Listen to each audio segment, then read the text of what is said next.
साथियों, आज मैं फेसबुक लाइव इसलिए आया हूं कि बिहार के मुखिया सुशासन बाबू के नाम से जाने जाते हैं, नीतीश कुमार जी। 2-3 प्रश्न बस उनसे मुझे करना है। पूरे बिहार में इन दिनों सांप्रदायिक हिंसा हो रही है। कभी सीतामढ़ी में होता है, कभी दरभंगा में। इस तरह का माहौल आखिर चुनाव से पहले क्यों बनाया जा रहा है? मैं नीतीश कुमार जी से जानना चाहता हूं कि अभी दरभंगा में 3 दिनों से 4 दिनों से दरभंगा के केवटी विधानसभा के बरही गांव में हिंसा हो रही है। इसको रोकने में आपका प्रशासन क्यों विफल हो रहा है? क्या इसके पीछे कोई और चेहरा है जो इस तरह का काम कर रहा है? एक छोटी सी बात को लेकर के 2 ग्रुप में मामला बनता है और उसको सांप्रदायिक रूप दे दिया जाता है, और आपकी पुलिस उस हिंसा को रोकने के बजाय एक पक्ष। हम ये नहीं कहते कि आप एक पक्षीय कार्रवाई सिर्फ मुसलमानों पे कर रहे हैं। मेरा सीधा सवाल है कि जब हिंसा होती है तो 2 ग्रुप में होता है, तो दोनों ग्रुप पे कार्रवाई होनी चाहिए।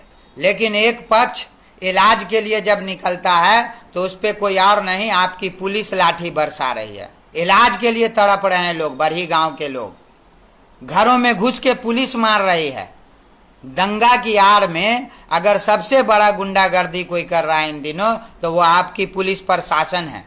क्या आप बिहार के मुसलमानों को इतना बेबस और मजलूम समझ बैठे हैं?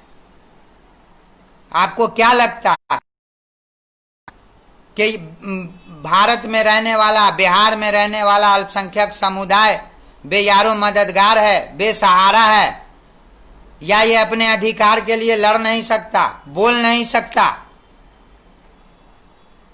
अगर ऐसी गलतफहमी आपने पाल रखा है तो दिमाग साफ कर लीजिए।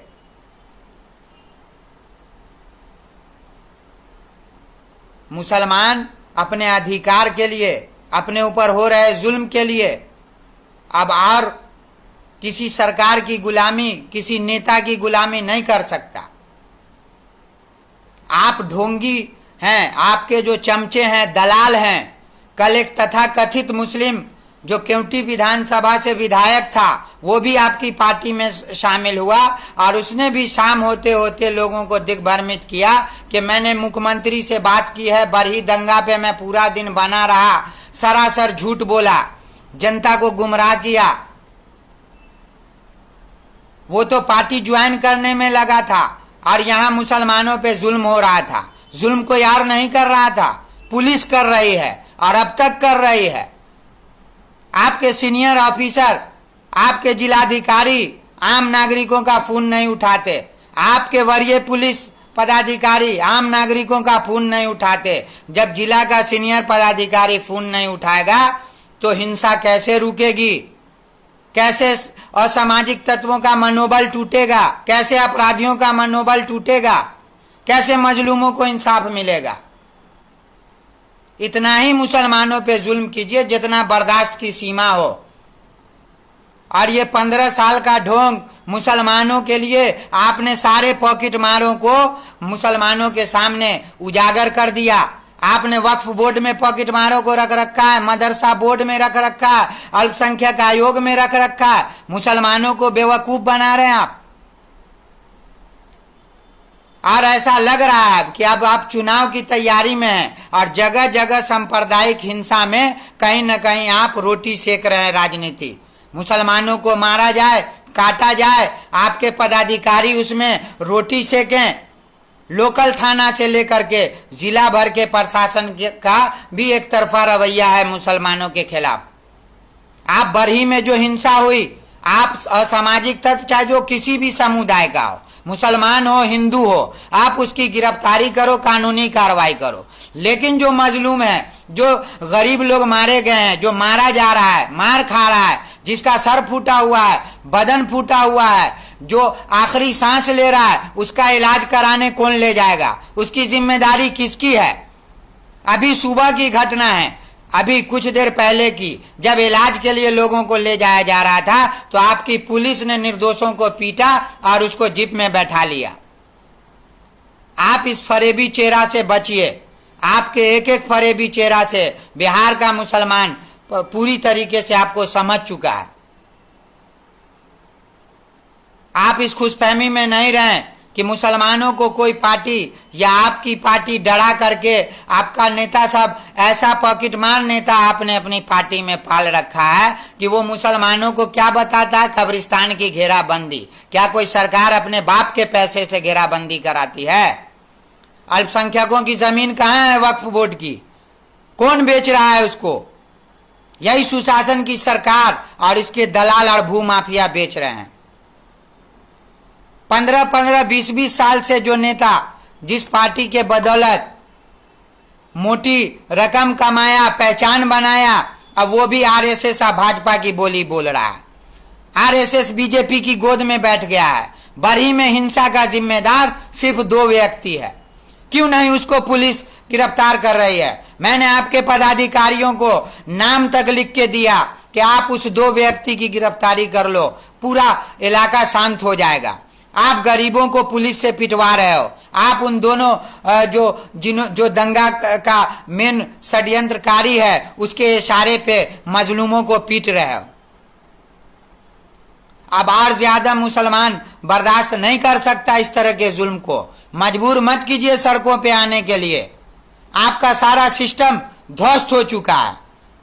दरभंगा जिला की अगर हम सिर्फ बात करें तो इन दिनों सबसे ज्यादा अपराध यहां हो रहा है, सबसे ज्यादा हत्याएं हो रही है। गंगा देवी को मार दिया, प्रोफेसर उमेश चंद्र को मार दिया, ओम प्रकाश गुप्ता को मार दिया, और 3 टर्म से जिला परिषद प्रतिनिधि जमाल अतर रूमी को मार दिया गया। उसकी लाश, हमें तो शर्म आती है कहने में, जो अल्पसंख्यक का चेयरमैन है यूनुस हकीम, वक्फ बोर्ड का हड्डी पीस कर खाने वाला चेयरमैन है इरशादुल्ला, इन लोगों पे शर्म आती है कहते हुए कि एक मुसलमानों की लाश को पुलिस प्रशासन के द्वारा बेहुरमती करके जेसीबी से गड्ढा खन के गाड़ दिया जाता है और इन बेशर्मों की जबान तक नहीं खुलती है। तथाकथित कद्दावर जो 35 साल से आरजेडी के नाम पर अपनी सियासत चमकाया, गुलामी में मुसलमानों को जकड़ के रखा, आज वो भी दलाल, वो भी आरएसएस की गोद में बैठ गया है। मैं तो दरभंगा नहीं पूरे बिहार के मुसलमानों से अपील करूंगा कि अब और ज्यादा जुल्म को सहने की जरूरत नहीं है। अपने अधिकार के लिए आपको सड़कों पे आने के लिए तैयार रहना होगा। चुनाव से पहले अगर ये सरकार नहीं जागी और हमारे साथ इंसाफ नहीं हुआ, हमारे मजलूमों के ऊपर जो जुल्म ढाया जा रहा है अगर उसके साथ इंसाफ नहीं हुआ, बरही दंगा में जो गैर कानूनी गिरफ्तारी हो रही है, बेकसूरों को डाला जा रहा है, सिर्फ 2 आदमी की वजह से आज पूरा बरही और इलाका जल रहा है, लेकिन प्रशासन उसको संरक्षण दे रही है।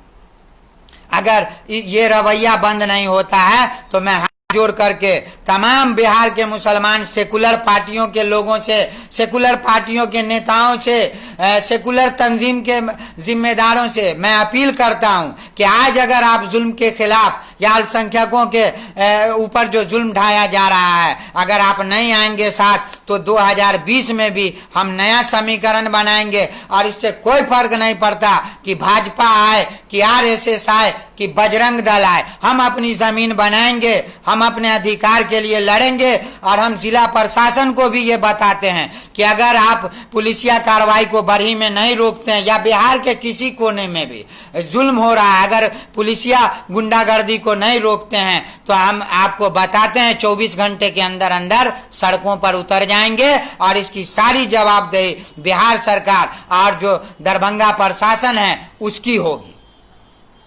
जय हिंद, जय भारत।